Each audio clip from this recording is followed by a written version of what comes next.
Anime fans அனைவருக்கும் வணக்கம். So இன்னைக்கு நம்ம 10,000 வேர்ல்ட் எபிசோட் 18 பார்க்க போகிறோம்.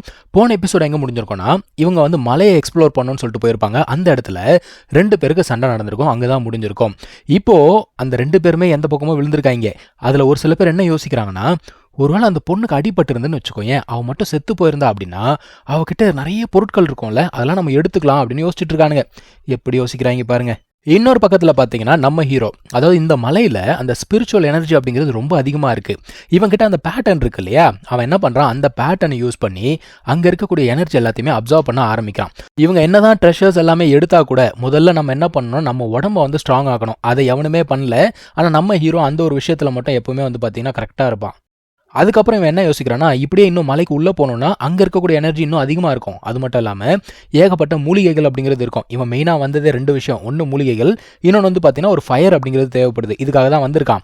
ஸோ மூலிகைகள் எல்லாத்தையுமே பார்த்தீங்கன்னா சேகரிச்சுக்கிட்டே இருக்கும் பொழுது இவனுக்கு ஏதோ ஒரு விஷயம் அப்படிங்கிறது தெரியுது. என்னன்னா, அந்த ஒரு பொண்ணுக்கு அடிபட்டது பார்த்தீங்களா, இப்போது அவளை சுற்றி ஒரு கேங்கே நிற்குது. அவனுக்கு என்ன சொல்கிறானுங்க, இங்கே பாருமா, ரொம்பலாம் அழட்டிக்காத, நீ ஆல்ரெடி அடிபட்டிருக்க எங்களுக்கு தெரியும், சரியா, உன் கையில் என்னென்ன ட்ரெஷர்ஸ் இருக்கோ எல்லாத்தையும் கொடுத்துரு அப்படிங்கிறாங்க. அவள் கொடுக்குற மாதிரி இல்லை. அவன் என்ன பண்ணுறா, கிட்ட வந்தீங்கன்னா செஞ்சு விட்ருண்டா அவங்கள அப்படிங்கிறான். அந்த டைமில் இன்னொருத்தன் வராங்க. அவன் என்ன சொல்கிறான், உன்னால் சண்டை போட முடிஞ்சதுன்னு வச்சுக்கோயேன், இந்நேரத்துக்கு நீ எங்களை அடித்து முடிச்சிருப்ப, உன்னால் முடியாது, எதுக்கு தேவையில்லாமல் பேசுகிற அப்படிங்கிறான். ஸோ இவங்க எல்லாரும் சேர்ந்து அவளை அட்டாக் பண்ணலான்னு போகும்போது நம்ம ஹீரோக்கு பயங்கர கோவம். என்னடா இவனுங்க வீக்காக இருக்கவங்க கிட்ட போயிட்டு இவங்களோட பவரை காட்டுறாங்களேன்னு சொல்லிட்டு அவளை காப்பாற்றலான்னு போய்கிட்டு இருக்கான். அந்த இடத்துல அந்த பொண்ணு பார்த்தீங்கன்னா அவளால் முடிஞ்ச வரைக்கும் அட்டாக் பண்ணிக்கிட்டு இருக்கா. ஆனால் அவள் உடம்புல சுத்தமாக தெம்பு கிடையாது. ஏன்னா ப்ரீவியஸ் ஃபைட்டில் அவளோட மொத்த எனர்ஜியுமே காலி ஆயிடுச்சு. இப்போ நம்ம ஹீரோ அந்த இடத்துக்கு வரான்ப்பா. இவ பார்க்குறா, இவன் யாரா புதுசாக வந்திருக்கான்னு சொல்லிட்டு அப்படியே பார்த்துட்டே மயக்கம் போட்டு விழுந்துடுறா. இப்போ நம்ம ஹீரோ வந்தோன்னா அவனுங்க என்ன சொல்கிறானுங்க, நீ ஒத்த ஆள், உன்னால் என்ன பண்ண முடியும் அப்படிங்கிறானுங்க. நம்ம ஹீரோ சொல்கிறான், என்ன பண்ண முடியும் அப்படிங்கிறத பேச்சில் இல்லைப்பா, செயலில் காட்டுறேன் அப்படின்னு சொல்லிட்டு அங்கே இருக்கவங்க எல்லாருமே அசால்ட்டாக அடித்து முடிச்சிட்டான்ப்பா. இவன் ஸ்ட்ராங்கா இல்லை அவங்க வீக்கா அப்படிங்கிறது தெரியல. ஸோ அடுத்து என்ன, நம்ம எதிர்பார்த்தது தான், ஹீரோயின் அப்படியே அல்லைக்கா தூக்கின்னு போயிட்டு அவள் காயத்துக்கெல்லாம் மருந்து போடணும். நீங்கள் நல்லா பாருங்கள், அடிப்பட்ட இடத்தெல்லாம் பாருங்கள். இது ஒரு அனிமே தானே, ரொம்ப விவகாரமாக யோசிச்சிருக்காங்கப்பா. இவனும் வேறு வழி இல்லாமல் அவளுக்கு ஆயின்மெண்ட்லாம் போட்டு அவளோட ட்ரெஸ் எல்லாம் மாற்றி விடுறான். ஸோ இப்போ என்ன ஆகுது, நம்ம ஹீரோ பார்த்தீங்கன்னா ப்ராக்டிஸ் பண்ணிக்கிட்டு இருக்கான். அவளுக்கு ஓரளவுக்கு உடம்பு சரியாயிடுச்சு போல, ஏஞ்சிக்கிறா. எந்திரிச்சு பார்த்தா என்னடா ட்ரெஸ் எல்லாம் மாறி இருக்கு, என்ன கதைன்னு தெரியலையே அப்படின்னு சொல்லிட்டு அவனை கேட்குறா. நீ தான் என்னை காப்பாற்றினியா அப்படின்னு சொல்லிட்டு கேட்குறா. ஆமாம், நான் தான் காப்பாற்றினேன். அப்போ ட்ரெஸ்ஸை யார் மாற்றி விட்டது அப்படின்னு கேட்குறான். நான் தான் மாற்றி விட்டேன் அப்படின்னா அவளுக்கு பயங்கர கோவம். இவன் என்ன சொல்கிறான், இல்லைங்க, பயங்கரமாக அடிபட்டு இருந்தது, ஸோ அதுக்காக மருந்து போடணும்னு சொல்லிட்டு தான் நான் பண்ணேன், வேறு எந்த இன்டென்ஷனும் இல்லை அப்படிங்கிறான். அவளுக்கு பயங்கர கோவம். நீ எவ்வளோ தைரியம் இருந்தால் என்னை நீ கலங்கப்படுத்தியிருப்ப அப்படிங்கிறா. ஸோ உன்னோட சாய்ஸை மேக் பண்ணு, ஒன்று சாவரியா அப்படி இல்லைனா அப்படிங்கிறா. அப்படி இல்லைனா 2வது சாய்ஸ் என்னங்க அப்படிங்கிறான். வாயை மூடு, நான் யார் தெரியுமா, நான் ஹெவன்லி காடஸ், எனக்கு காடோட பவரே கிடைக்க போகுது. ஆனால் நீ யார்ரா, நீ ஒரு சாதாரண கல்டிவேட்டர், சரியா, உனக்கு எவ்வளோ தைரியம் இருந்தால் நீ என்னை கலங்கப்படுத்தியிருப்ப அப்படின்னு கேட்குறா. உசுரை காப்பாற்றினது ஒரு குத்தமா ஆத்தா? ஆனால் அதுக்கப்புறம் ஒரு விஷயம் சொல்கிறா, அதுதான் டாப்பு. அவனா சொல்கிறா, நீ உயிரை காப்பாற்றிருக்கல, அதுக்காக நான் உனக்கு ஒரு சாய்ஸ் சொல்கிறேன், கடைசி ஆசை ஏதாவது இருந்தால் சொல்லு, அதுக்கப்புறம் நீ இறந்ததுக்கப்புறம் உன் கிளான்லேருந்து ஒருத்தர் 2 பேரை நான் பார்த்துக்கிறேன் அப்படிங்கிறா.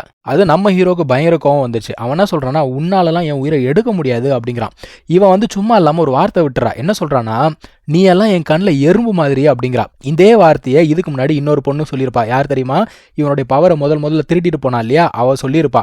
இவனுக்கு இப்போ அதே ஞாபகம் வருது. அதான் சொல்கிறா, உங்கள் ஹெவன்லி கிளானில் இருக்கவங்க எல்லாருமே இப்படி தானா, மற்றவங்களை பார்த்தாலே ரொம்ப துச்சமாக நினைப்பீங்களா அப்படின்னு சொல்லிட்டு பேசுகிறான். ஆனால் அவள் பண்ணதுக்கும் இவ பண்ணதுக்கும் ஒரு வித்தியாசம் இருக்குது. அவள் பார்த்தீங்கன்னா ரொம்ப திமிரா பண்ணிட்டு போனா. இவ பார்த்தீங்கன்னா கருப்பு போயிடுச்சேன்னு சொல்லிட்டு கோவத்தில் பண்ணிக்கிட்டு இருக்கா. ஸோ 2த்துக்குமே வித்தியாசம் இருக்குது. ஸோ இப்போ 2 பேருக்கும் நடுவில் சண்டை அப்படிங்கிறது நடக்குது.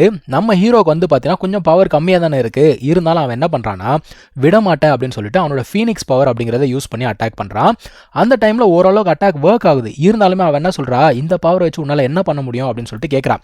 சரி, இது வேலைக்கு ஆகாதா, அப்போ என்னோட இன்னொரு பவரையும் யூஸ் பண்ணுறான் அப்படின்னு சொல்லிட்டு ஃபீனிக்ஸ் பவர், ஸ்வாட் பவர் 2த்தையும் சேர்த்து வச்சு அவன் அட்டாக் பண்ணலான்னு சொல்லிட்டு பார்த்துக்கிட்டு இருக்கான். ஸோ இது பார்த்தீங்கன்னா இவளுக்கே ரொம்ப சர்ப்ரைசிங்காக இருக்குது. என்னது 2 மார்ஷல் சோலா, அது மட்டும் இல்லாமல் 2 சோலோடைய பவரையுமே நீ கம்பைன் பண்ணுறியா, அப்போ நீ நான் நினைச்ச அளவுக்கு வேஸ்ட் எல்லாம் கிடையாதுன்ற மாதிரி இவன் மனசுக்குள்ளேயே யோசிச்சுக்கிறா. ஸோ இப்போ நம்ம ஹீரோ பார்த்தீங்கன்னா அட்டாக் பண்ணுறான். ஆனால் இவ அதையுமே பிளாக் பண்ணிடுறா. இருந்தாலும் இவளோட உடம்புல இருந்த மொத்த எனர்ஜியுமே காலி ஆயிடுச்சு. இருந்தாலும் இவ பார்த்தீங்கன்னா நம்ம ஹீரோ கிட்ட நடந்து போறாப்பா, கத்தி எடுத்துட்டு போறா. நம்ம ஹீரோ நினச்சிட்டான், இன்னைக்கு நம்ம கதை அவ்வளோதான் அப்படின்னு நினச்சிட்டான். பட் ஆனால் அவள் ஒன்றுமே பண்ணலை. அவன் என்ன யோசிக்கிறா, இவன் மட்டும் இல்லை அப்படின்னா நேற்றுக்கு நான் இறந்து போயிருப்பேன், சரி அப்போ இவனை நம்ம எதுவும் பண்ண வேணாம் அப்படின்னு சொல்லிட்டு விட்டுறா. அவன் யோசிக்கிறான், ஏன் விட்டுட்டு போறீங்க அப்படின்னு கேட்குறான். என்ன நக்கல் பார்த்தீங்களா இவனுக்கு? அதான் அவன் சொல்றா, உனக்கு நான் ஒரு சான்ஸ் தரேன் அப்படிங்கிறா. என்னடா அப்படின்னா 7 வருஷம் உனக்கு நான் டைம் தரேன், அந்த 7 வருஷத்துக்குள்ள நீ வந்து ஸ்ட்ராங் ஆயிட்டு நான் இருக்கக்கூடிய உலகத்துக்கு வா அப்படின்னு சொல்றா. மொத்தத்தில் இவனை கல்யாணம் பண்ணிக்கணும்னு சொல்லிட்டு முடிவு பண்ணிட்டா போல தெரியுது. இவனும் ஓகே அப்படிங்கிறான். கண்டிப்பாக நான் 7 வருஷத்தில் திரும்ப வருவேன், ஸ்ட்ராங்காக இருப்பேன் அப்படிங்கிறான். இப்போ 2 பேருமே உட்காந்து ப்ராக்டிஸ் பண்ண ஆரம்பிக்கிறாங்க. அவளுக்கு அவளோட எனர்ஜியை வந்து இன்க்ரீஸ் பண்ணணும், இவனுக்கும் அடிபட்டுச்சு. ஸோ இவனை என்ன பண்ணுறான்னா உட்காந்து ப்ராக்டிஸ் பண்ணும்போது அங்கே இருக்கக்கூடிய அந்த நேச்சுரல் எனர்ஜி எல்லாத்தையுமே அப்சர்வ் பண்ணுறான். இவனுக்கு அடிபட்டது பார்த்தீங்களா, பட்டுன்னு ஆறிச்சுங்க அவனுக்கு. ஸோ இப்போ வந்து பார்த்தீங்கன்னா இவனுக்கு இழந்த சக்தி எல்லாமே வந்துடுச்சு. இவன் என்ன யோசிக்கிறான், நம்மளால தான் இவளுக்கு வந்து அதிகமாக அடிபட்டுடுச்சு, இல்லைனா இவளுக்கு இன்னும் பவர் அதிகமாக இருந்திருக்கும், நம்ம இவளுக்கு ஹெல்ப் பண்ணலான்னு சொல்லிட்டு மூலிகைகள் அப்படிங்கிறத தேடலான்னு உள்ளே போகிறான்ப்பா. போயிட்டு மூலிகைகள்லாம் பறிச்சுட்டு வந்து பார்த்தா இவளை காணோம். என்னடா இது, இந்த பொண்ணை காணோம், ஒருவேளை போயிட்டாலோ அப்படின்னு யோசிக்கிறான். அப்போ ஏதோ சத்தம் கேட்குது. என்னடா சத்தம் கேட்குது அப்படின்னு போய் பார்த்தா அந்த பொண்ணு குளிச்சுக்கிட்டு இருக்கா. ஒருத்தர் குளிச்சுக்கிட்டு இருக்காங்கன்னா என்ன பண்ணணும், அங்கேருந்து வரணும்ல. நல்லா உட்காந்து ரசிச்சுக்கிட்டு இருக்கான்ப்பா இந்த பயப்புள்ள. அந்த பொண்ணும் பார்த்துட்டா. உடனே அவளுக்கு பயங்கர கோவம். அங்கே இருக்கக்கூடிய ட்ரெஸ்ஸை எடுத்து போட்டுக்கிட்டு வேகமாக வரா. வரும்போதே கீழே விழுந்துடுறா. ஏன்னா உடம்புல சுத்தமாக எனர்ஜி இல்லை. இவன் வந்து தூக்கலான்னு போகும்போது என்னை தொடாத அப்படிங்கிறா. உன்னால தானே எனக்கு இந்த நிலைமை, என்ன தொடாத அப்படிங்கிறா. சரின்னு சொல்லிட்டு இவனும் ஒரு ஸ்டெப் பேக் போயிட்டான். அப்போ அவன் மனசுக்குள்ள யோசிக்கிறா, என்னடா ஆம்பளைங்க எல்லாமே இந்த மாதிரியே இருக்கீங்க, தொடாதன்னு சொன்னா தூக்க மாட்டியா, ஒழுங்கான ஹெல்ப் பண்றா அப்படின்னு கேட்கறா. சரின்னு சொல்லிட்டு அவளை மறுபடியும் தூக்கிட்டு போய் உட்கார வைக்கிறான். இப்போ வந்து பார்த்தீங்கன்னா அவளை உட்கார வச்சுட்டு அவனும் போயிட்டு ப்ராக்டிஸ் பண்ணலான்னு போகிறான். அந்த டைமில் இவளால் வந்து சுத்தமாக வந்து ஒன்றுமே பண்ண முடியல, ரொம்ப வீக்காக இருக்கா. ஆனால் நம்மால் வந்து பார்த்தீங்கன்னா ஜாலியாக கொண்டு வந்த மூலிகைகள் எல்லாத்தையுமே மருந்தாக மாற்றி மாற்றி குடிச்சிட்டு இருக்காப்புல. அவருடைய சோல் பவர் எல்லாமே வந்து பார்த்தீங்கன்னா ஃபுல் ஆயிடுச்சு. இவ உடனே யோசிக்கிறா, அவங்ககிட்ட நிறைய மருந்துகள்லாம் இருக்குது, கேட்டு பார்க்கலாமா அப்படின்னு யோசிக்கிறா. சேச்சே வேணாம் அப்படின்னு சொல்லிட்டு நம்ம வேணா இப்படி கேட்கலாம். இல்லை, நேற்று நானும் அந்த பறவையும் சண்டை போட்டோம், அதில் என்னுடைய சோல் பவர் கம்மியாயிடுச்சு, ஸோ இந்த மாதிரி கேட்கலான்னு சொல்லிட்டு அவள் வந்து பார்த்தீங்கன்னா ரிஹர்சல் பண்ணிக்கிட்டு இருக்கா. நம்மால் பார்த்துட்டான். ஓ, இந்த மாதிரி ஒரு சைடு வேற இருக்கா அவனுக்கு அப்படின்னு சொல்லிட்டு அவன் கேட்கறான். அந்த மாதிரிலாம் ஒன்றும் கிடையாது போ அப்படிங்கிறா. இருந்தாலும் அவன் என்ன சொல்றான், சரி சரி பரவாயில்ல நீ இதை சாப்பிடு அப்படின்னு சொல்லிட்டு ஒரு மூலிகை கொடுக்குறான். அவளுக்கு என்னடா இவன் மூலிகையா கொடுக்குறான், அதை மருந்தா மாற்றி கொடுத்தானா சாப்பிட முடியும். சரி ஓகேன்னு சொல்லிட்டு வாயில போட்டு மெல்றா. பயங்கர கசப்பா இருக்கு. அதான் சொல்றான், என்ன மருந்து கசப்பா இருக்கா, நேற்று நீ எனக்கு ஒரு சம்பவம் பண்ணல, அதுக்கு இது பழிக்கு பழி, சரிந்தா இதை சாப்பிடு அப்படின்னு சொல்லிட்டு ஒரு கேண்டி ஒன்று வாயில போடுறான்ப்பா. அதுக்கப்புறம் கூட பார்த்தீங்கன்னா அவன் வந்து ஒரு பாட்டில் ஒன்று தரான். அதில் வந்து கொஞ்சம் மருந்து இருக்குது, சோல் பவர் அப்படிங்கிறத இன்க்ரீஸ் பண்ணும். அதை குடித்த உடனே இவளுக்கு வந்து பார்த்தீங்கன்னா பெருசாக எந்த எஃபெக்ட்டுமே கிடையாது. ஏன்னா இவளோட லெவல் வந்து ரொம்ப அதிகமாக இருக்கிறதுனால இந்த மருந்தெல்லாம் அவளுக்கு வந்து ரொம்ப கம்மி தான், அந்த அளவுக்கு எஃபெக்டிவாக இருக்காது.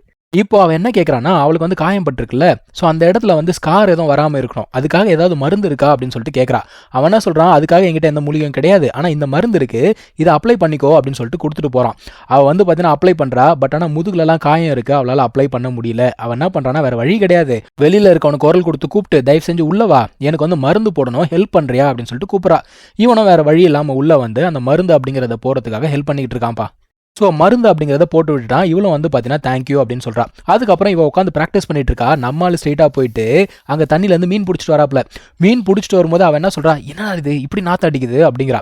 அதுக்கப்புறமா அது கொண்டு போய் அவன் என்ன பண்ணுறான், சமைக்க ஆரம்பிக்கிறான். இவளும் பார்த்துக்கிட்டே இருக்கா. சமைக்கும் போது என்ன ஆகுது, அதுலேருந்து வேறு மாதிரி ஸ்மெல் வருது. ஏன்னா ஃபுட்டு குக் பண்ணதுக்கப்புறமா நல்ல ஸ்மெல் வரும் இல்லையா. அப்போ அவள் என்னடா ஸ்மெல்லு மாறிச்சேன்னு சொல்லிட்டு யோசிக்கிறா.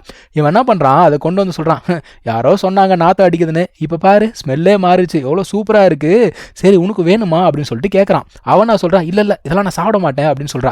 ஓ சாப்பிட மாட்டிங்களா, சரி ஓகேன்னு சொல்லிட்டு அந்த மீனை அங்கே வச்சுட்டு இவன் பயங்கரமாக டீஸ் பண்ணுறான்ப்பா. அடடா மீன் என்னடா இவ்வளோ அற்புதமாக இருக்குது, எவ்வளோ சாஃப்டாக இருக்குது, பயங்கர டேஸ்ட்டாக இருக்குது, இதுலனா இவ்வளோ எனர்ஜி இருக்குது அப்படிங்கிறான். இவ்வளோ பார்க்குறா, என்னடா இப்படி பண்ணுறானேன்னு சொல்லிட்டு ஒரு மீன் எடுத்து சாப்பிட்றா. ஐயோ இதனடா இவ்வளோ டேஸ்ட்டாக இருக்குது, இதில் வேறு எனர்ஜி நிறையா இருக்கே, நிறைய மீன் இருந்தால் நல்லா இருந்திருக்கும் அப்படின்னு சொல்லிட்டு யோசிக்க ஆரம்பிக்கிறா. ஸோ இப்போ நம்ம ஹீரோக்கு என்னடா பிரச்சனை அப்படின்னு பார்த்தீங்கன்னா, அவனுக்குள்ள அந்த ஸ்வாட் பவர் இருக்குல்ல, அது வந்து சாலிடாக மாறப்போகுது. ஸோ அந்த ஒரு பவரை வந்து வெளியில் கொண்டு வந்து அதை சோலோட ஃபியூஸ் பண்ணணும். இவனுக்கு என்னன்னா, போன வாட்டி நடந்தது இல்லையா, அந்த மாதிரி நடந்துடக்கூடாதுன்னு சொல்லிட்டு பயப்படுறான். அது மட்டும் இல்லாமல் இங்கே இவனை ப்ரொடெக்ட் பண்ணுறதுக்கு யார் இருக்காங்க, யாருமே இல்லைல்ல. அந்த டைமில் என்ன ஆகுது, இவனோட எனர்ஜி வந்து பயங்கரமாக வெளியில் வருதுங்க. இவன் வந்து பார்க்குறா, என்னடா இது எனர்ஜி இவ்வளோ ஃபோர்ஸ்ஃபுல்லாக இருக்கே அப்படின்னு சொல்லிட்டு பார்த்துக்கிட்டே இருக்கா. அந்த டைமில் அந்த ஸ்வாட் வந்து பார்த்தீங்கன்னா அந்த இடத்துல ஃபார்ம் ஆகுது. இவளும் பார்க்குறா, பரவாயில்லையே கிங் லெவல் ஸ்வாட் அப்படிங்கிறத ஃபார்ம் பண்ணியிருக்கானே, நம்ம நினைச்ச அளவுக்கு இவன் வீக்லாம் இல்லை போல தெரியுதுன்னு சொல்லிட்டு யோசிச்சுக்கிட்டு இருக்கா. இப்போ நம்ம ஹீரோ வந்து பார்த்தீங்கன்னா இல்லை இன்னும் போகணும் அப்படின்னு சொல்லிட்டு இன்னும் கொஞ்சம் புஷ் பண்ணுறான். அந்த கிங் லெவல் ஸ்வாட் அப்படிங்கிறது போன வாட்டியே வந்து பார்த்தீங்கன்னா எம்பரர் லெவல் இல்லையா, எம்பரர் லெவல் ஸ்வாடா மாறுது. இவ பார்க்குறா, என்னடா இது எம்பரர் லெவல் ஸ்வாடா, ஏன்னா விஷயம் என்னன்னா, இவ இருக்கக்கூடிய அந்த உலகம் இருக்கு பார்த்தீங்களா, அந்த இடத்திலேயே இந்த எம்பரர் லெவல் ஸ்வாட் அப்படிங்கிறது ரொம்ப ரேரான ஒரு விஷயம். அதாவது ஜீனியஸ் அப்படின்னே சொல்லுவாங்க. ஆனா, இந்த இடத்துல அது அதோட ஸ்டாப் ஆகலங்க. ஏன்னா போன வாட்டி எம்பரர் லெவலோட முடிஞ்சிடுச்சு. இது இன்னமும் வந்து பார்த்தீங்கன்னா, அடுத்த லெவலுக்கு போகுது. அப்ப என்ன ஆகுது, இவனுக்கு அந்த ரிங்ஸ் எல்லாம் இருந்ததுல்ல, அது எல்லாமே வந்து டிஸப்பியர் ஆயிடுச்சு. அந்த ஸ்வாட் வந்து பார்த்தீங்கன்னா, ஒரு மாரி கலர்லெஸ்ஸா மாறிடுச்சு. இவனுக்கு ஒண்ணுமே புரியல. ஐய்யய்யோ! என்னடா இது, என்னோட பவர் எல்லாம் போயிடுச்சே, நான் என்ன பண்ணுவேன்? நான் எப்படி வந்து புரொடெக்ட் பண்ணுவேன்? ஏன்னா இது ரொம்ப ஒரு பேசிக்கான ஒரு ஸ்வாட் மாரி ஆயிடுச்சு. இந்த லெவல் 1ல இருக்கும் பாத்தீங்களா, அந்த மாதிரி ஆயிடுச்சு. இவன் பயந்துட்டான். அப்போ அந்த பொண்ணு வந்து என்ன பண்றா, அவளுடைய பவரை யூஸ் பண்ணி பார்க்கறா. இல்லையே, இது வேற ஏதோ மாதிரி இருக்கேன்னு சொல்லிட்டு பார்க்கும்போது தான் இவளுக்கு தெரியுது, இது வந்து என்ன சொல்றாங்கன்னா கலர்லெஸ் ஸ்வாட் அப்படின்னு சொல்றாங்க. அதாவது லிட்ரலா சொல்லணும் அப்படின்னா, முதல்ல கிங் லெவல் இருக்கா, கிங் லெவலுக்கு மேல எம்பரர் லெவல், அதுக்கு மேல செயின்ட் லெவல், அதுக்கும் மேல இருக்கிறது தான் வந்து பார்த்தீங்கன்னா இந்த கலர்லெஸ் ஸ்வாட். இது வந்து கிட்டத்தட்ட காட் லெவல் ஸ்வாட். இதெல்லாம் வந்து ரொம்ப அபூர்வமான விஷயம். பல ஆயிரம் வருடங்களாச்சா இந்த மாதிரி ஒரு ஸ்வாடை பார்த்து. இவ சொல்றா, டேய் உனக்கு இருக்கிறது கலர்லெஸ் ஸ்வாட்ரா, தயவு செஞ்சு சீக்கிரமா அதை வந்து உன்னுடைய சோலோட ஃபியூஸ் பண்ணிக்கோ அப்படின்னு சொல்றா. ஸோ இவனை என்ன பண்ணுறான்னா, அந்த ஒரு ஸ்வாடோட ஃபியூஸ் ஆகலாம் அப்படின்னு சொல்லிட்டு பார்க்குறான். அப்போது அவனுக்குள்ளே இருக்கக்கூடிய அந்த எனர்ஜி வந்து பார்த்தீங்கன்னா பயங்கரமாக இருக்குது. அப்போ தான் இவனுக்கே தோணுது, ஒருவேளை இவ சொல்கிற மாதிரி இது வந்து பவர்ஃபுல்லான ஸ்வாட் தானோ அப்படின்னு சொல்லிட்டு அந்த ப்ராசஸ்லாம் முடிஞ்சோடனே கீழே இறங்கி வரான். உடனே இவ வந்து பார்த்தீங்கன்னா இந்த ஸ்வாட்னா என்ன அப்படின்னு சொல்லிட்டு எக்ஸ்பிளைன் பண்ணுறா. ஆனால் அவன் என்ன சொல்கிறான்னா, ஒரு பெரிய பிரச்சனை இருக்குது, இந்த ஸ்வாடுக்காக நீ வந்து அதிகமாக ப்ராக்டிஸ் பண்ண வேண்டியிருக்கும் அப்படின்னு சொல்கிறா. இவன் என்ன சொல்கிறான்னா, அதெல்லாம் ஒன்றும் பிரச்சனை இல்லைங்க, நான் பார்த்துக்கிறேன் அப்படிங்கிறான். நம்மால் அதோட சும்மா விட்டா பரவாயில்ல, நான் வந்து கண்டிப்பாக ஸ்ட்ராங் ஆவேன், உன்னை விட ஸ்ட்ராங் ஆவேன் அப்படின்னு சொல்கிறான். அதான் அவள் சிரிக்கிறா, என்னை விட ஸ்ட்ராங் ஆவியா, அதுக்கு நீ முதல்ல சாகாமல் இருக்கணும். நீ வந்து ஸ்ட்ராங்காக இருக்கன்னு தெரிஞ்சாலே எவனா ஒருத்தன் உன்னை கொன்றுவான். ஸோ அவங்கெல்லாம் மீறி நீ வந்து ஸ்ட்ராங் ஆகணும் அப்படின்னா நீ முதல்ல உயிரோடு இருக்கணும், சரியா, ஜாக்கிரதையாக இரு அப்படின்னு சொல்லிட்டு போகிறா. இப்போ நம்ம ஹீரோ என்ன யோசிக்கிறான் அப்படின்னா, சே நம்மளால் தானே இவளுக்கு இவ்வளோ பிரச்சனை ஆச்சு, நம்ம வந்து ஹெல்ப் பண்ணணும் அப்படின்னு சொல்லிட்டு முடிவு பண்ணுறான்ப்பா. அப்போ அவன் என்ன பண்ணுறான், அங்கே இருக்கக்கூடிய தண்ணியில் குதிச்சு போயிட்டு ஒரு மீன் ஒன்று பிடிச்சிட்டு வரான். இந்த மீன் வந்து பார்த்தீங்கன்னா ஏதோ எனர்ஜி அதிகமாக இருக்குமா இதில், இது இருக்குது அப்படின்னாலே இங்கே சுற்றி எனர்ஜி அப்படிங்கிறது அதிகமாக இருக்குது, அதனால் நிறைய ஹெர்ப்ஸ் அப்படிங்கிறது கிடைக்கும் அப்படிங்கிறாங்க. சரி ஓகேன்னு சொல்லிட்டு இவன் என்ன சொல்கிறான், நீ சாப்பிட்டு முடிச்சோடனே நான் போயிட்டு அதெல்லாம் பார்த்துட்டு வரேன் அப்படிங்கிறான். இவன் என்ன சொல்கிறா, இல்லை நானும் கூட வரேன் அப்படின்னு சொல்கிறா. இவன் என்ன சொல்கிறான், வேணாம் நான் மட்டும் போகிறேன் அப்படின்னு சொல்லும்போது, கிடையாது நானும் கூட வருவேன் அப்படின்னு சொல்கிறாங்க. அதாவது லிட்டரலாக ரெண்டு பேரும் அடிச்சுக்கிறாங்க. ஏதோ இந்த பாய் ஃப்ரெண்ட் கேர்ள் ஃப்ரெண்ட் அடிச்சுப்பாங்களா அந்த மாதிரி பேசிட்டு இருக்காங்க. சரின்னு சொல்லிட்டு அந்த ஒரு பிளேஸை இவங்க எக்ஸ்ப்ளோர் பண்ணிட்டு இருக்காங்கப்பா. எக்ஸ்ப்ளோர் பண்ணும்போது இவ திடீர்னு தடிக்க விழுந்துருவாளாம். இவன் உடனே போய் தாங்கி பிடிப்பானா. டே ரொம்ப கிரிஞ்சா போய்கிட்டு இருக்கு, போதும் நிப்பாட்டுங்கடா. அதுக்கப்புறம் பார்த்தீங்கன்னா அங்கே வந்து ஒரு ஹர்ப் ஒன்று இருக்குப்பா. நம்ம ஹீரோ என்ன யோசிக்கிறான், இந்த ஹர்ப் கிடைச்சதுன்னா தாத்தாக்கு யூஸ்ஃபுல்லாக இருக்கும்னு யோசிக்கிறான். இவன் என்ன யோசிக்கிறா, இந்த ஹர்ப் கிடைச்சதுன்னா அட்லீஸ்ட் 60% ஆஃப் த எனர்ஜி எனக்கு திரும்ப வந்துடும் சொல்லிட்டு யோசிச்சுக்கிட்டு இருக்கா. ஆனால் ரெண்டு பேரும் அவ்வளோ சீக்கிரம் அதை எடுத்துட முடியாது. ஏன்னா இந்த இடத்துல 2 பாம்பு இருக்கு, அதுவும் பயங்கர ஸ்ட்ராங்கான லெவல்ல இருக்கு. அது ரெண்டுமே வெளியில வந்த உடனே அட்டாக் பண்ணுது. பட் ஆனால் இந்த ஒரு பொண்ணு வந்து பார்த்தீங்கன்னா அந்த ஒரு அட்டாக்கை தடுத்துடுறா. இவளுக்கு வந்து அவங்கள பற்றி நல்லாவே தெரிஞ்சிருக்கு. அப்போ அவங்க ஸ்ட்ராங்கான பீப்புள் தானே. இப்போ அது ரெண்டுமே என்ன யோசிக்குது, அடடா இந்த பொண்ணு ரொம்ப பியூட்டிஃபுல்லாக இருக்கா, நான் இவளை எடுத்துக்கிறேன்னு சொல்லிட்டு ஒரு பாம்பு சொல்லுது. இன்னொன்று என்ன சொல்லுது, இந்த பையன் பார்க்கறதுக்கு ஹேண்ட்ஸமாக இருக்கா, நான் இவனை எடுத்துக்கிறேன்னு சொல்லிட்டு இன்னொரு பாம்பு சொல்லுது. ரெண்டுமே பாருங்க எந்த மாதிரி பேசிக்கிட்டு இருக்கு. ஸோ இப்போ என்ன ஆகுதுன்னா, ஒரு பாம்பு நம்ம ஹீரோவை கட்டி போட்டுடுதுப்பா. அவனால் வந்து நகர முடியல. உடனே இவன் என்ன பண்ணுறான்னா, அவனை சுற்றி ஒரு ப்ரொடெக்டிவ் பேரியர் மாதிரி போட்டுட்டு அவ சொல்றா, நீ நகராத நான் பார்த்துக்கிறேன் அப்படின்னு சொல்லிட்டு இவ சண்டை போட ஆரம்பிக்கிறா. இவ ஆல்ரெடி வந்து வீக்காக இருக்கா. இவளுடைய பவர் வந்து பார்த்தீங்கன்னா சுத்தமாக ரிகவர் ஆகல, ரொம்ப கம்மியான பவர் தான் இருக்கு. இருந்தாலுமே அவள் வந்து பார்த்தீங்கன்னா அந்த ஒரு பாம்பு கூட வந்து சண்டை போட ஆரம்பிக்கிறா. இவன் வந்து எப்படியாவது ஹெல்ப் பண்ணணும்னு சொல்லிட்டு பார்த்துக்கிட்டே இருக்கான். பட் ஆனால் இவனால் சுத்தமாக நகர கூட முடியல அந்த இடத்துல இருந்து. அவன் நினைச்சிருந்தா இவனை இங்கே விட்டுட்டு அவன் மட்டும் ஓடி போயிருக்கலாம். பட் ஆனால் அவள் ஓடி போகல. அப்போ நம்ம ஹீரோவை அவளுக்கும் பிடிச்சிருக்கு. ஸோ இவ வந்து என்ன பண்ணுறா அப்படின்னு பார்த்தீங்கன்னா, இவளோட மார்ஷல் சோல் அப்படிங்கிறத யூஸ் பண்ணி சண்டை போட ஆரம்பிக்கிறா. ஸோ சோல் பவர் யூஸ் பண்ணி சண்டை போட ஆரம்பிச்சோன்னே இவனே யோசிக்கிறான், ஐயோ சீக்கிரமாக எப்படியாவது ஹெல்ப் பண்ணணும் அப்படின்னு சொல்லிட்டு யோசிக்கிறான். ஏன்னா சோல் பவர் ஃபுல்லாக காலி ஆயிடுச்சுன்னா இறந்து போயிடுவாங்க. அவளோட சோல் பவர் வந்து பார்த்தீங்கன்னா ஏதோ ட்ரீம் மார்ஷல் சோலாம். அது என்ன பண்ணுதுன்னா 2 பாம்பையுமே வந்து ஃப்ரீஸ் பண்ணிடுது. இவ உடனே வந்து அட்டாக் பண்ணலான்னு போகும்போது ரெண்டுமே வந்து பார்த்தீங்கன்னா ரிலீஸ் ஆயிடுச்சு. இந்த 2 பாம்புக்கும் வந்து பார்த்தீங்கன்னா இன் அண்ட் யாங் எனர்ஜி இருக்கு. இன் அப்படின்னா நெகட்டிவ் எனர்ஜி, யாங்னா பாசிட்டிவ் எனர்ஜி. ஸோ 2 எனர்ஜியுமே சேர்த்து அவங்க வந்து அட்டாக் பண்ணுறாங்க. அப்போ நம்ம ஹீரோ என்ன யோசிக்கிறான், ஐயோ எப்படி ஹெல்ப் பண்ணுறதுன்னு யோசிக்கும்போது அவனுடைய அந்த லாக்கெட்குள்ள அந்த சீனியர் இருக்காங்களே அவங்க கிட்ட ஹெல்ப் கேட்கலாம் அப்படின்னு சொல்லிட்டு யோசிக்கிறான். இந்த பாம்பு என்ன சொல்லுது, நீ அட்டாக் பண்ணல, இப்போ நாங்கள் அட்டாக் பண்ணுறோம் பாரு, இது எங்களோட சான்ஸ் அப்படின்னு சொல்லிட்டு ரெண்டுமே அதோடைய பவரை கம்பைன் பண்ணி பயங்கரமாக பவர் அப் பண்ணி அட்டாக் பண்ணுது. அந்த டைமில் இந்த பொண்ணு என்ன பண்ணுறா அப்படின்னு பார்த்தீங்கன்னா, இவளுக்கு வந்து அந்த ஒரு மாதிரி அவதார் மாதிரி கிரியேட் பண்ணுவா இல்லையா, அதை யூஸ் பண்ணி இவ வந்து அட்டாக் பண்ணுறா. ஸோ 2 பேருமே சண்டை அப்படிங்கிறத போடுறாங்க. இவளால் முடியலனா கூட நம்ம ஹீரோக்கு அடிபட்டுற கூடாது அப்படிங்கிறதுக்காக இவளும் என்னென்னமோ பண்ணி சமாளிச்சுக்கிட்டே இருக்கா. அங்க உள்ளுக்குள்ள நம்ம ஹீரோ வந்து பாத்தீங்கன்னா போய் கத்துறான். ஏதாவது ஒரு கார்டு இருக்கீங்களா, ஸ்வாட் கார்டு, இந்த கார்டு, யாரா இருக்கீங்க வாங்கடான்னு சொல்லிட்டு கத்துறான். ஏன்னா யாராவது ஒருத்தர் வந்தாதான் அவங்க கிட்ட சண்டை போட்டு அதை வந்து என்ன பண்ண முடியும், பியூரிஃபை பண்ண முடியும். ஆனா யாருமே குரலே கொடுக்க மாட்டாங்க. அந்த இடத்துல சீனியர் வராங்க. என்னடா ஆச்சு உனக்கு, பிரச்சனையா அப்படின்னு சொல்லிட்டு கேட்குறாங்க. ஆமா, தயவு செஞ்சு ஹெல்ப் பண்ணுங்க, இங்க இருக்கக்கூடிய ஸ்ட்ராங்கஸ்ட் கார்டை நான் வந்து பாத்தீங்கன்னா ரிஃபைன் பண்ணணும், ஹெல்ப் பண்ணுங்க அப்படின்னு சொல்றான். அந்த டைம்ல அவங்க சொல்றாங்க, ஸ்ட்ராங்கஸ்ட் கார்டெலாம் தேவையில்லடா, உனக்கு யார் சூட் ஆவாங்களோ அதை தான் நம்ம செலக்ட் பண்ணணும் அப்படின்னு சொல்றா. இவனுக்கு வந்து பாத்தீங்கன்னா அந்த கலர்லெஸ் ஸ்வாட் இருக்கு இல்லையா, அதனால அவங்க என்ன சொல்றாங்க, இங்க ஒரு ஸ்வாட் கார்டு இருக்கான், அவனுடைய ஸ்வாட் இன்டென்ட் அப்படிங்கறத நீ முதல்ல பிராக்டிஸ் பண்ணு அப்படின்னு சொல்றாங்க. அவன் உள்ளுக்குள்ள உட்காந்து அந்த ஸ்வாட் டெக்னிக்ஸ் அப்படிங்கறத கத்துக்கிட்டு இருக்கான். வெளியில வந்து பாத்தீங்கன்னா சண்டை அப்படிங்கிறது போய்கிட்டு இருக்கு. அந்த சண்டையில் அந்த பொண்ணு ஆல்மோஸ்ட் டிஃபீட் ஆயிட்டா. அப்போ அந்த பாம்பு என்ன சொல்லுது, ஓ நீ வந்து ஏன்ஷியன் காட் கிளான்லேருந்து வந்திருக்கியா, சூப்பரு, அப்போ நீயே நானும் சேர்ந்து நிறைய குழந்தைகள் அப்படிங்கிறத பெற்றுக்கலாம், சரியா, நிறைய காட்ஸை உருவாக்கலாம், ஓகேவா அப்படின்னு சொல்லிக்கிட்டு இருக்கு. அப்போது அது மறுபடியும் என்ன பண்ணுதுன்னா அட்டாக் பண்ணும்பொழுது அந்த இடத்துல நம்ம ஹீரோ வந்து என்ன பண்ணுறான், அந்த ஒரு அட்டாக்கை தடுத்துடுறான்ப்பா. ஆக்சுவலாக ரொம்ப ஈஸியாகவே அந்த ஒரு அட்டாக்கை தடுத்துடுறான். அதுக்கப்புறம் அவன் என்ன சொல்கிறான்னா, அந்த பொண்ணுக்கிட்ட நீ வந்து கவலைப்படாத, நான் பார்த்துக்கிறேன் அப்படின்னு சொல்கிறான். அதுக்கு அவன் என்ன சொல்கிறா, வேணாம் வேணாம், நீங்கள் வந்து தப்பிச்சு போயிடு அப்படின்னு சொல்கிறா. நீ இங்கே இருந்தேன்னு வச்சுக்கோங்க, 2 பேரும் செத்து போயிடுவோம், அட்லீஸ்ட் யாராவது ஒருத்தர் பிழைக்கணும்ல, நீ போயிடு அப்படிங்கிறான். ஸோ அவன் என்ன சொல்கிறான், அதான் நான் இருக்கேன்ல, நான் பார்த்துக்கிறேன், நீ கவலைப்படாதான்னு சொல்லிட்டு அவன் போகிறான்ப்பா சண்டை போகிறதுக்கு. அந்த டைமில் அந்த பாம்பு என்ன பண்ணுது, அவனை அப்படியே சுற்றிக்கிட்டு அது வந்து பார்த்தீங்கன்னா ஒரு பொண்ணோட உருவத்தை எடுத்து இவன்கிட்ட வருது. இவனை வந்து செடியூஸ் பண்ணலாம் அப்படின்னு சொல்லிட்டு ட்ரை பண்ணுது. ஆனால் இவன் என்ன பண்ணுறான், இவன்கிட்ட அந்த சோல் ஸ்லாஷ்னு சொல்லிட்டு ஒரு பவர் இருக்கு இல்லையா, அதை யூஸ் பண்ணி அந்த ஒரு அட்டாக் வந்து பார்த்தீங்கன்னா தடுத்துடுறான். இப்போ அது ரெண்டுமே என்ன பண்ணுது, ஓ இந்த டெக்னிக்லாம் வச்சிருக்கியா நீ, அடுத்து இன்னொன்று டெக்னிக்கை காட்ட போகிறேன்னு சொல்லிட்டு ரெண்டுமே சேர்ந்து மறுபடியும் அட்டாக் பண்ணலாம் அப்படின்னு சொல்லிட்டு பார்க்குது. அந்த டைம்ல நம்ம ஹீரோ என்ன பண்றான்னா அதையும் தடுக்கிறான். பட் ஆனால் கீழே வந்து விழுந்துறான். பாம்பு என்ன யோசிச்சதுன்னு தெரியல, நீ வந்து என்கிட்ட ஸ்லேவா சேர்ந்துரு அப்படிங்குது. அதுக்கெல்லாம் ஒத்துப்பானா இவன், மறுபடியும் அதை அட்டாக் பண்ணலான்னு பார்க்கும்போது இந்த டைம்ல இவன் என்ன பண்றான்னா, உள்ளுக்குள்ள ஒரு டெக்னிக் அப்படிங்கிறத கத்துக்கிட்டான் இல்லையா, அந்த ஸ்வாட் டெக்னிக்கை யூஸ் பண்றான். அதான் அந்த பாம்பு பார்க்குது, இது என்னடா டெக்னிக், இது வரைக்கும் நான் பார்த்ததே இல்லையே அப்படின்னு சொல்லிட்டு அதுவே வந்து அலருது. அப்போ அங்க இருந்து நிறைய குட்டி குட்டி ஸ்வாட்ஸ் மாதிரி போயிட்டு அந்த ஒரு பாம்புங்களை அட்டாக் பண்ண ஆரம்பிக்குது. எங்கெங்கெல்லாம் வந்து இந்த ஸ்வாட் ஃபைட் அப்படிங்கிறது நடக்குதோ இந்த சைனீஸ் அனிமேல, அங்கே எல்லாமே வந்து பார்த்தீங்கன்னா ஸ்வாட் இன்டென்ட் அப்படின்னு சொல்லிட்டு ஒரு வார்த்தையை கேள்விப்படுவீங்க. அது என்ன அப்படின்னா, உங்களோட மைண்ட் அப்படிங்கிறது எவ்வளோ ஸ்ட்ராங்காக இருக்கோ, உங்களோட மைண்ட் அப்படிங்கிறது எவ்வளோ பெருசாக இருக்கோ, யூஸ்வலாக ஹார்ட் அப்படின்னு சொல்லுவாங்க, ஹார்ட்டும் மைண்டும் ஒன்று தான், எவ்வளோ பெருசாக இருக்கோ அந்த அளவுக்கு உங்களுடைய ஸ்வாடோட பவர் அப்படிங்கிறது அதிகமாக இருக்கும். அதாவது என்ன சொல்லுவாங்கன்னா, எய்ம் ஃபார் த ஸ்கை அப்படின்னு சொல்லுவாங்க பார்த்தீங்களா, அந்த மாதிரி. ஸோ இவன் வந்து பார்த்தீங்கன்னா பயங்கர ஸ்ட்ராங்கான ஒரு மென்டாலிட்டியோட இருக்கான். ஏன்னா ஆல்ரெடி ஒரு வாட்டி பவரை தொலைச்சிட்டு மறுபடியும் எடுத்திருக்கான். அப்போ எந்த அளவுக்கு மைண்ட் பவர் இருக்கணும் யோசிச்சு பாருங்க. அப்போ இவனோட ஸ்வாட் பவர் எந்த அளவுக்கு இருக்கும் யோசிச்சு பாருங்க. அப்போ அந்த ஒரு பவரை யூஸ் பண்ணி அந்த ஒரு ஸ்னேக் அட்டாக் பண்ணும்போது ரெண்டுமே வந்து பார்த்தீங்கன்னா ஒரே வீச்சில் காலி ஆயிடுச்சு. ஆனால் இவன் உடம்புல இருந்த எனர்ஜியும் காலி ஆயிடுச்சு, பாயப்புல மயக்கம் போட்டு விழுந்துருச்சு. ஸோ இவன் என்ன பண்ணுறான்னா, அவனை ஹீல் பண்ணணும் அப்படின்னு சொல்லிட்டு அங்கே இருக்க ஹேர்பை எடுக்கிறா. அதில் இருக்கக்கூடிய ஒரு இலையை எடுத்து இவனோட வாயில் போட்டு அவனை வந்து ஹீல் பண்ணுறா. உடனே அவனுமே ஏஞ்சிக்கிறான். ஏஞ்ச உடனே என்னாச்சு அப்படின்னு கேட்குறான். இல்லை நீ வந்து அந்த பாம்பை டிஃபீட் பண்ணிட்ட அப்படின்னு சொல்கிறா. ஆனால் அந்த டைமில் வந்து பார்த்தீங்கன்னா ஒரு புகை மூட்டமாக கிளம்புதாங்க. என்னன்னா அந்த பாம்போடைய உடம்புல இருந்து ஒரு பாய்சன் மாதிரி வெளியில் வருது. இது பாய்சன்னு சொல்கிறத விட ஒரு மாதிரி போதை அப்படின்னு தான் சொல்லணும். 2 பேரையுமே அது வந்து பார்த்தீங்கன்னா மாற்றிடுது. அது என்ன பண்ணுது, அவங்களுக்குள்ளே இருக்கக்கூடிய அந்த காம உணர்வு அப்படிங்கிறத தூண்டி விடுது. அப்போ 2 பேருமே வந்து பார்த்தீங்கன்னா ஒரு சில சம்பவங்களில் ஈடுபடுறாங்கப்பா. அதெல்லாம் நமக்கு பெருசாக காட்ட மாட்டாங்க. இவ்வளோ விஷயம் நடந்ததுக்கு அப்புறம் கூட இவ வந்து பார்த்தீங்கன்னா நான் என்னோட உலகத்துக்கு திரும்ப போகிறேன் அப்படிங்கிறா. ஏன்னா 60% ஆஃப் த எனர்ஜி இவளுக்கு திரும்ப கிடைச்சிச்சா, அது போதும்னு சொல்லிட்டு கிளம்பி போகிறா.